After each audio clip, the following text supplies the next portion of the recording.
안녕하세요. 정경진입니다. 경진TV를 시작하겠습니다. 오늘은 민주당 대통령 후보인 이재명 후보에 대한 이야기를 해보도록 하겠습니다. 이 해보게 된 이유는 며칠 전에 민주당의 혁신의 하나로 이재명의 민주당 선언을 한 적을 기억하실 겁니다. 이재명의 민주당 화란 이야기가 나온 이후로 전국의 민주당 조직들에게 이재명에 대한 학습 지시가 내려지고 그 일환으로 구리시에서 이재명에 대한 학습들이 이루어졌다고 하는 이야기를 들었습니다. 이것을 듣는 순간 저는 마치 북한의 김정은 위원장이 노동당에서 했던 이야기들을 시도의 말단까지 그 이야기를 하는 모습을 연상케 하는 그런 일이 있었습니다.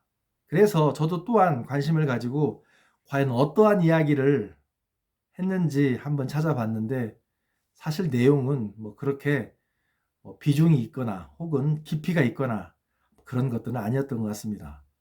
대체적으로 한번 이렇게 보다 보니까 참 좋은 말만 많이 갖다 놨는데요. 일 잘하는 대통령, 혁신가형 대통령, 유능한 대통령, 민생 대통령, 서민 대통령, 실용 대통령, 통합 대통령, 평화 대통령. 이것을 가만히 보니까 사실은 그 누구나 어떤 후보자가 바라고 싶어하는, 이렇게 되고 싶어하는 이제 그런 것들을 아마 적어놓은 것 같습니다. 근데 이재명 민주당 대통령 후보가 경선에서 승리한 이후로 저는 이재명 후보에 대한 여러 가지 글들이나 혹은 자료들에 대해서 여러 가지 한번 공부를 해본 적이 있었습니다. 근데 제가 느낀 이재명 후보는 경기도지사로 있었을 때와는 좀 많이 다른 그런 느낌을 받았습니다. 총체적으로 정리를 하다 보면 성남시장 이후로 경기도지사, 대통령 후보까지는 나름대로 관리를 해온 그런 쾌적들이 보이지만 그 전에 어렸을 때부터 성남시장이 되기 전까지의 삶은 비교적 좋은 길을 간 것 같지는 않다라는 생각을 하게 됩니다. 이재명 지사의 큰 강점은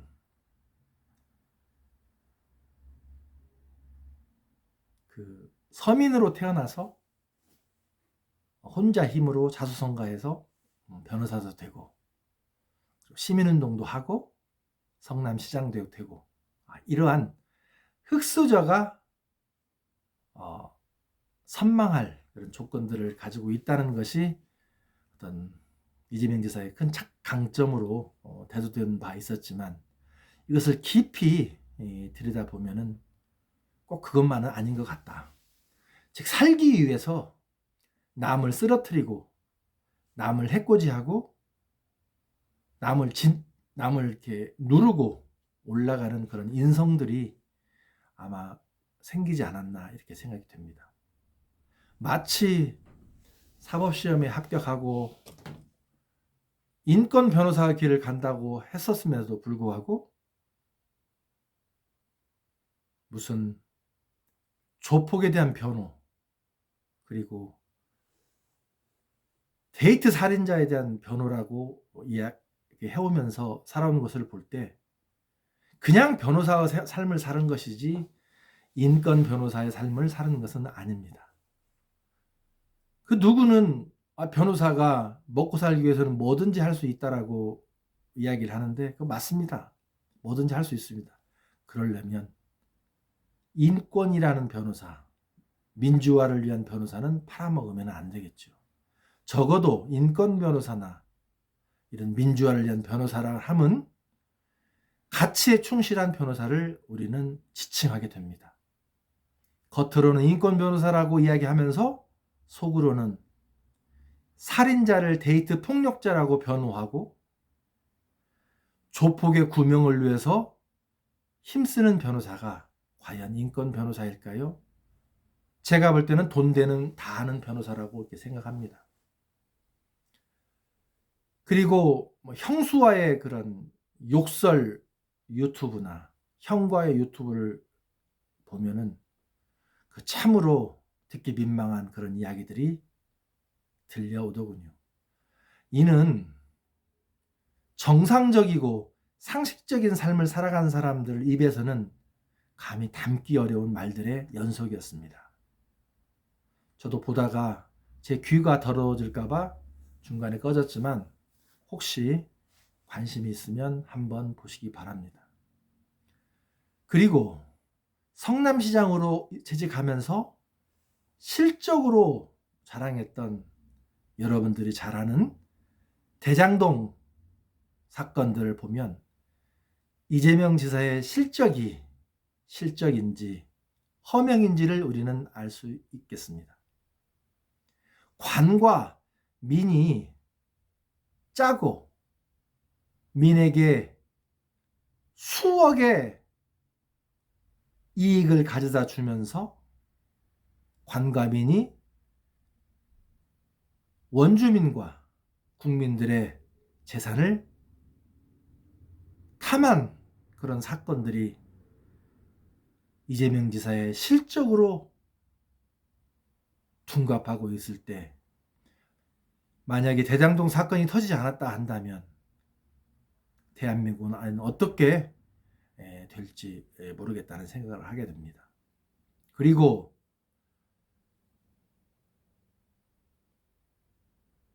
일본 문제에 대한 천박한 역사관, 그리고 미국과에 대한 외교 관계, 이런 것들을 볼 때 일본이나 미국 등 다른 나라에서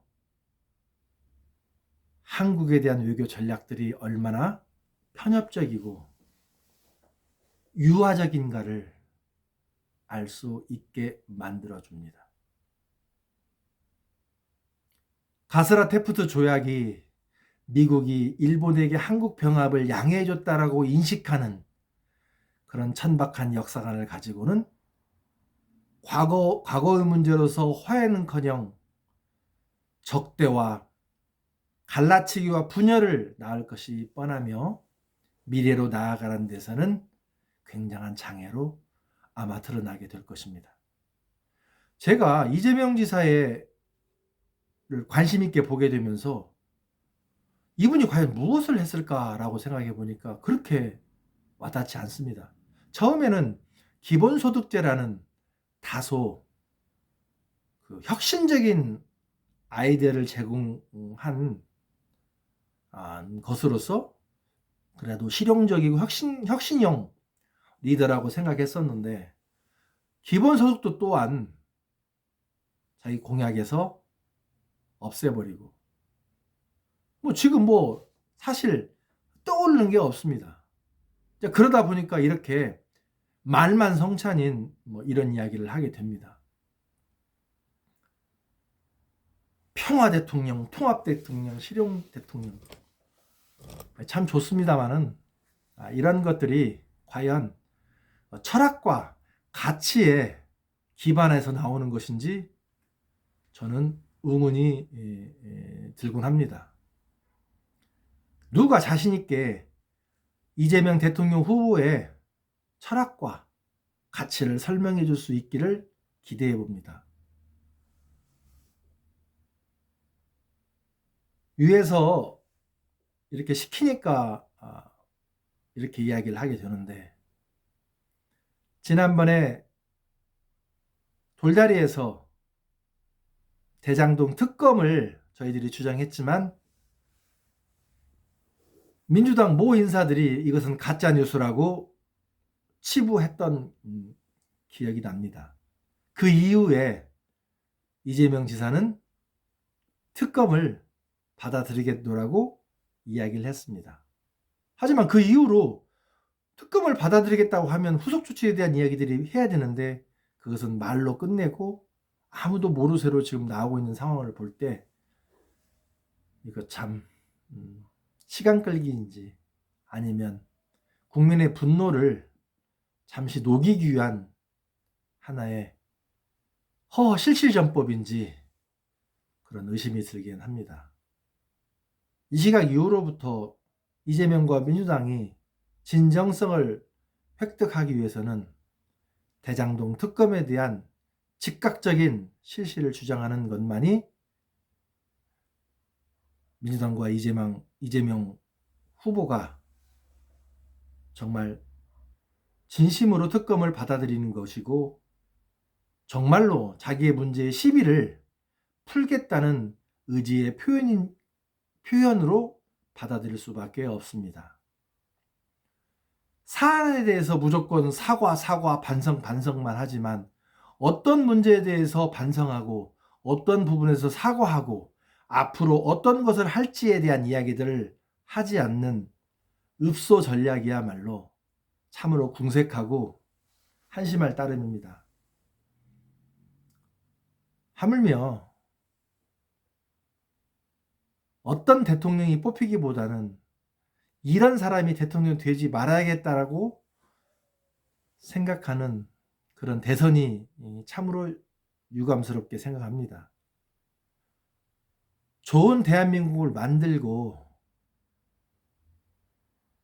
대한민국의 비전과 가치를 경쟁하는 그런 대선이 되어야 한다고 생각하지만 현실은 그렇지 못함이 많이 아쉽습니다. 우리 국민들께서 두 눈 부릅뜨고 두 귀를 쫑긋 세우면서 대한민국이 더 좋은 나라가 될 수 있도록 함께 앞으로 나아가기를 기대해 봅니다. 이상으로 경진TV를 마치도록 하겠습니다. 고맙습니다.